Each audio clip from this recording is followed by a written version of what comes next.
الشيطان الرجيم بسم الله الرحمن الرحيم وكذلك جعلناكم أمة وسطا صدق الله العظيم যাবতীয় উপাসনা আরাধনা সমুদয় প্রশংসা সেই বিশ্ব নিয়ন্ত্রণের প্রতি নিবেদিত হোক যিনি মহিয়ান গরিয়ান সর্বশক্তিমান অনন্ত অসীম দয়ালু কৃপাবান সমস্ত পৃথিবী যার করে গুণগান যিনি বিনা আসমানকে বানিয়েছেন বিনা জমিনকে বানিয়েছেন বিনা চন্দ্রকে বানিয়েছেন ভক্তি ও ভালোবাসার সহিত তার প্রশংসা করি সকলে বলি আলহামদুলিল্লাহ শত কোটি দরুদ ও সালামের ধারা বর্ষিত হোক সেই মহামানবের প্রতি যিনি আগমন করেছিলেন বিশ্ববাসীর করুণা হয়ে ভ্রান্তপথীকে পথের দিশারি রূপে জানার 63 বছর জীবনটাই ছিল সভ্যতার জীবন সকলে তারই শানে বলি সাল্লাল্লাহু আলাইহি ওয়াসাল্লাম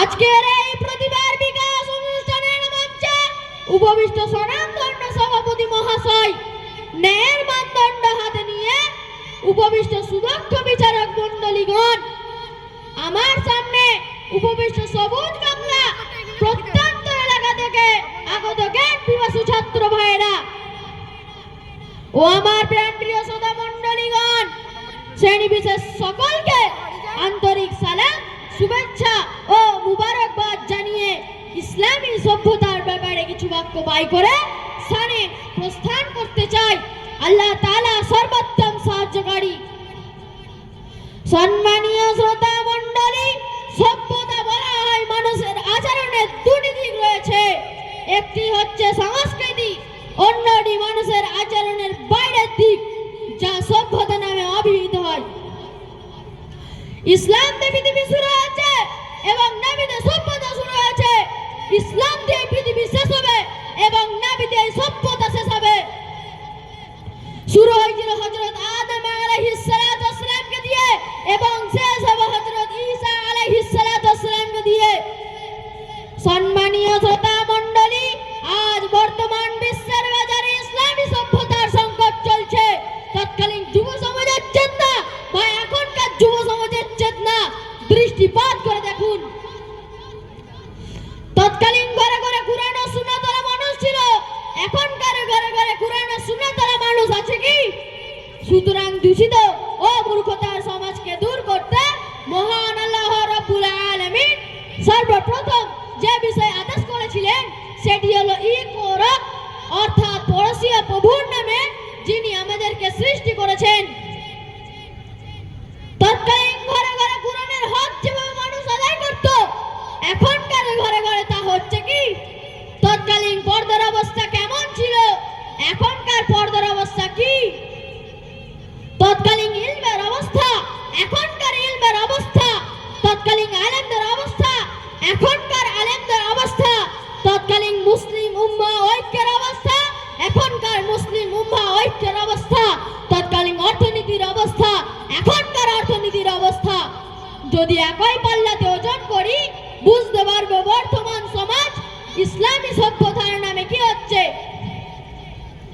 সম্মানীয় শ্রোতা মণ্ডলী তাই আমাদের সমাজকে অপারগতার হাত থেকে বাঁচাতে এবং দলপতি গোত্রপতি রাষ্ট্রপতি যুব তরুণ সকলকে প্রতিষ্ঠিত করতে হবে ইসলামী সভ্যতাকে তবে আমাদের মুক্তি আমাদের নিরাপত্তা অন্যথায় আমাদের দুর্ভোগ সর্বশেষে কবির কণ্ঠে 4টি বাক্য বলে আমি আমার বক্তব্যকে ইতি করব ইনশাআল্লাহ সভ্যতার নব উত্থানে সভ্যতার নব উত্থানে চিরশাসন তৈরি যাচ্ছে গোড়স্থানে চিরশাসন তৈরি যাচ্ছে গোড়স্থানে ওরে সভ্যর লক্ষ্মীরা আয় তোরা উঠে দাঁড়া আমিন ওয়া আখিরু দাওয়ানা আলহামদুলিল্লাহি রাব্বিল আলামিন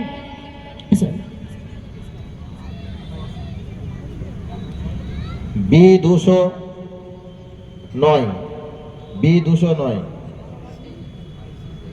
কত আছে? বি 212,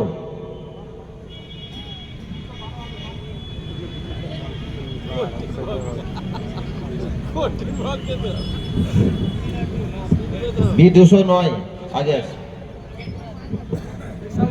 9 আগে আছে, চলে এসছে।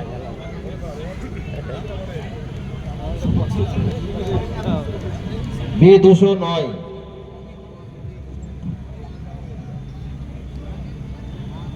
আসসালামু আলাইকুম ওয়া রাহমাতুল্লাহি ওয়া বারাকাতুহু।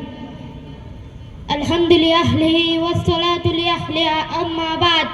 ফাআউযু বিল্লাহি মিনাশ শাইতানির রাজীম। বিসমিল্লাহির রহমানির রহিম। রাদিয়াল্লাহু আনহুম ওয়া রাদু আন। ওয়া ক্বালা আল্লাহু আযজা ওয়া জাল ওয়া মা আরসালনাকা ইল্লা রাহমাতাল লিল আলামিন। ওয়া ক্বালা রাসূলুল্লাহি সাল্লাল্লাহু আলাইহি ওয়াসাল্লাম মান তাশাব্বাহা বিকওমিন ফাহুয়া মিনহুম। শ্রদ্ধেয় সম্মানিত মঞ্চ উপবিষ্ট বর্তমান সময়ের উজ্জ্বল নক্ষত্র উম্মতের রাহবার সম্মানিত উলামা হযরত, আজকের এই ধনাঢ্য মজলিসের সুদক্ষ পরিচালক, ন্যায় নিষ্ঠার কলম হাতে বিদগ্ধ বিচারক মণ্ডলী, আমার সামনে উপবিষ্ট সবুজ বাংলার প্রত্যন্ত অঞ্চল থেকে আগত এলেন ছাত্র ভাইরা ও আমার প্রাণপ্রিয় শ্রোতা বন্ধুগণ, সকলকে জানাই আমার পক্ষ থেকে আন্তরিক শুভেচ্ছা অভিনন্দন। প্রিয় উপস্থিতি, আজকে আমার আলোচনার নির্ধারিত টপিক হলো ইসলামিক সভ্যতা। সময়ের সংক্ষিপ্ত পরিসরে উক্ত বিষয়ের উপর কিঞ্চিত আলোকপাত করার প্রয়াস জানাবো ইনশাআল্লাহ। প্রিয় উপস্থিতি, আজ যখন সারা বিশ্বে সমাজ ব্যবস্থা এবং মানবতার মূলে কুটারাঘাত হানছে, ইন্নাল কুওয়াতা লিল্লাহি জামিআর বলিষ্ঠ আহ্বান এবং মাদিনা সনদ ভিত্তিক রাষ্ট্র ব্যবস্থাকে উপেক্ষা করে জনগণকে সমস্ত ক্ষমতার উৎস এবং মানব রচিত সমাজ ব্যবস্থাকে উন্নতির সোপান মনে করা হচ্ছে, ঠিক এই মুহূর্তে বিশ্ব শান্তি প্রতিষ্ঠায় মহানবী সাল্লাল্লাহু আলাইহি ওয়াসাল্লামের ভূমিকা আলোচনা করা এবং ইসলামিক সভ্যতা সঠিকভাবে জানা বাস্তবিক পক্ষে সময়ের দাবিদার। প্রিয় উপস্থিতি, এই পৃথিবীতে বহু রাষ্ট্র পরিচালক অতিবাহিত হয়েছেন, কিন্তু মহানবী সাল্লাল্লাহু আলাইহি ওয়াসাল্লাম বিশ্ববাসীকে যেই মডেল রাষ্ট্র উপহার দিয়েছেন তা পৃথিবীর ইতিহাসে বিরল। কেননা তিনি এমন এক বিভীষিকাময় অবস্থায় এ দ্বারায় আগমন করেন যখন মানুষের মাঝে মানবতা ও সভ্যতার লেশ মাত্রাও ছিল না। মানব জাতি গগন বিদারী আওয়াজ তুলে চিৎকার করে বলছিল, কেউ কি আছো আমাদেরকে একজন রাহবার দিবে, আমরা মানুষ হয়ে বাঁচতে চাই। কেউ কি আছো আমাদেরকে একজন কান্ডারি দিবে, আমরা শান্তিতে বাঁচতে চাই।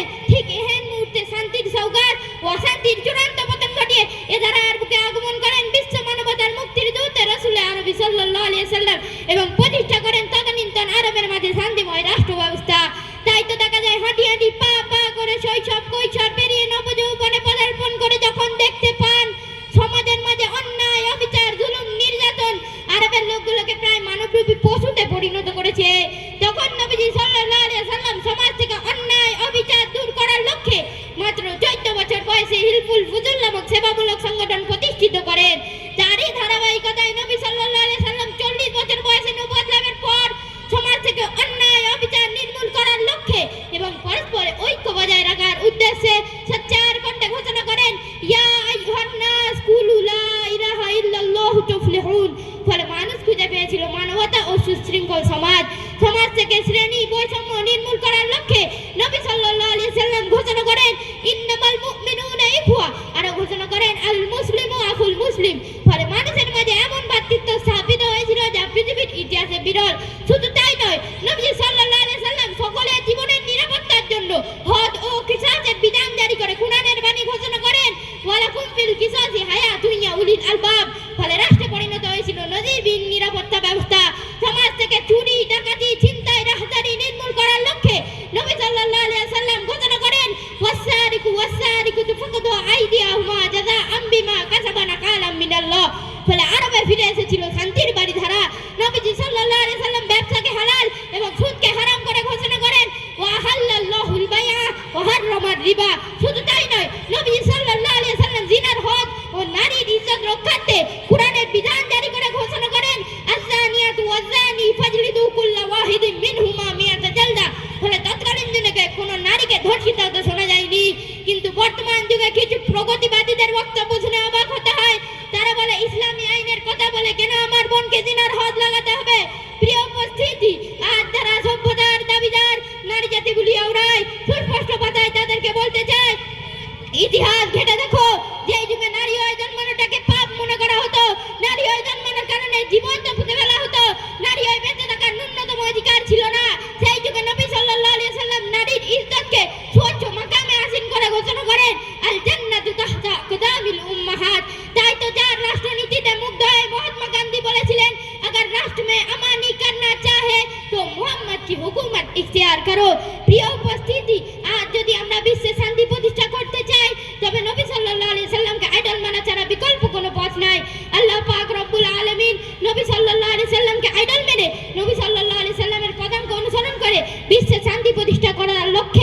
ইসলামিক সভ্যতাকে মনে প্রাণে মেনে নেওয়া তৌফিক দান করুন। নাসরুম মিনাল্লাহি ওয়া ফাতুহুন করিম ওয়া বাশশিরিল মুমিনিন। আসসালামু আলাইকুম ওয়া রাহমাতুল্লাহি ওয়া বারাকাতুহু। B212। এর পরবর্তী প্রতিযোগী Q110, Q107 এবং Q119 স্টেজের পাশে থাকবে। আসসালামু আলাইকুম ওয়া রাহমাতুল্লাহি ওয়া বারাকাতুহু। নাহমাদুহু ওয়া নুসাল্লি আলা রাসূলিল কারীম। আম্মা বা'দ। অদ্য বাংলা রিসার্চ সেন্টার আয়োজিত প্রতিবার বিকাশ প্রোগ্রামের সভাপতি, পরিচালক, জিম্মাদার বিশিষ্ট ওলামায়ে কেরাম এবং আমার সামনে বসা দূর দূরান্ত থেকে আগত তিনি এলেন পিপাসু ইমানদার ব্যক্তিবর্গকে জানাই আন্তরিক অভিনন্দন। বক্তৃতার শুরুতে মহান রব্বুল আলামিনের পর শুকরিয়া জ্ঞাপন করি যিনি আমাদেরকে সুস্থ সবল শরীরে এই মহতি মজলিসে বসার তৌফিক দান করেছেন। এর জন্য সকলে বলি আলহামদুলিল্লাহ। লক্ষ কোটি দরুদ ও সালাম ওই মহামানবের প্রতি যিনি সর্বশ্রেষ্ঠ, তার প্রতি দরুদ ও সালাম প্রেরণ সাল্লাল্লাহু আলাইহি ওয়াসাল্লাম। প্রিয় বন্ধুগণ, আমার বিষয় হলো ইসলামী সভ্যতা। ইসলামী সভ্যতার বিষয়বস্তু এতটাই বিশাল যা মাত্র 5 মিনিটে বলা অসম্ভব। তার উপরে আমার মতো সামান্য একটি বাচ্চার পক্ষে, যেহেতু এটি একটি প্রতিবার বিকাশ প্রোগ্রাম, তাই আমি আপনাদের সামনে ইসলামী সভ্যতার বিষয় সংক্ষেপে উপস্থাপন করব ইনশাআল্লাহ। প্রিয় বন্ধুরা আমার, সর্বপ্রথম আমরা জেনে নিই ইসলামী সভ্যতা কি এবং তা আমাদের কি উপহার দেয়। ইসলামিক নিয়ম নীতি অনুযায়ী জীবন পরিচালনা করেন নামই হলো ইসলামী সভ্যতা। যখন সারা দুনিয়া জুড়ে ছিল অন্যায়, অবিচার, জুলুম, নির্যাতন, হানাহানি, মারামারি, রাহাজানি, হত্যা, খুন সর্বদাই লেগে থাকতো, এমনকি তারা নিশ্চয়তা নিজ হস্তে দমন করে ফেলতো। নিঃসৎ মাতাকে বিবি বানিয়ে নিত।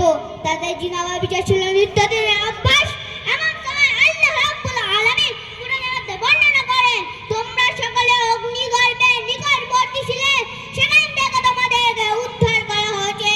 সভ্যতা এবং মানবতার এমন নাজুক অবস্থায় অসভ্য জাতিকে সভ্য জাতিতে পরিণত করার জন্য আরব শতাব্দীর বুকে সাইয়্যিদুল মুরসালিন খতিমুন নবীন রাহমাতুল লিল আলামিন হযরত মুহাম্মদ সাল্লাল্লাহু আলাইহি ওয়াসাল্লাম আগমন করেছেন।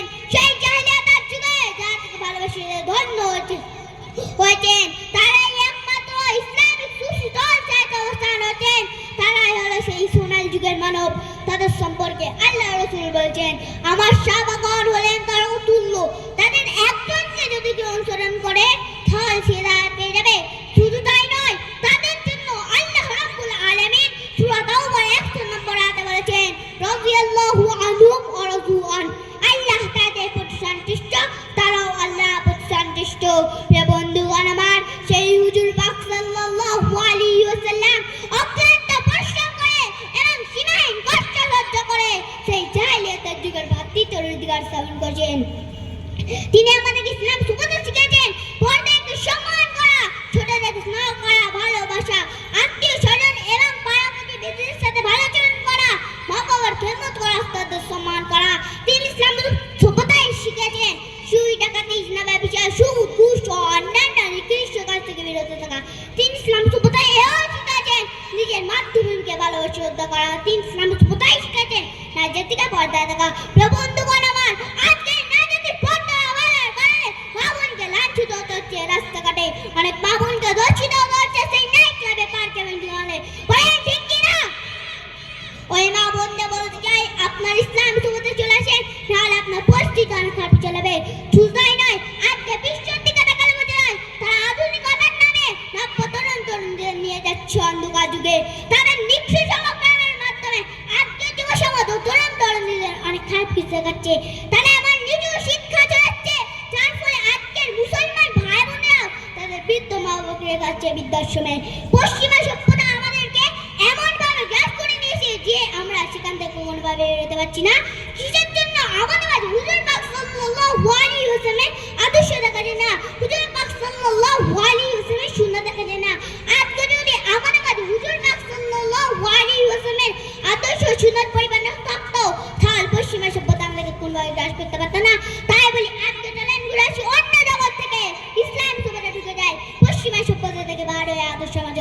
করি।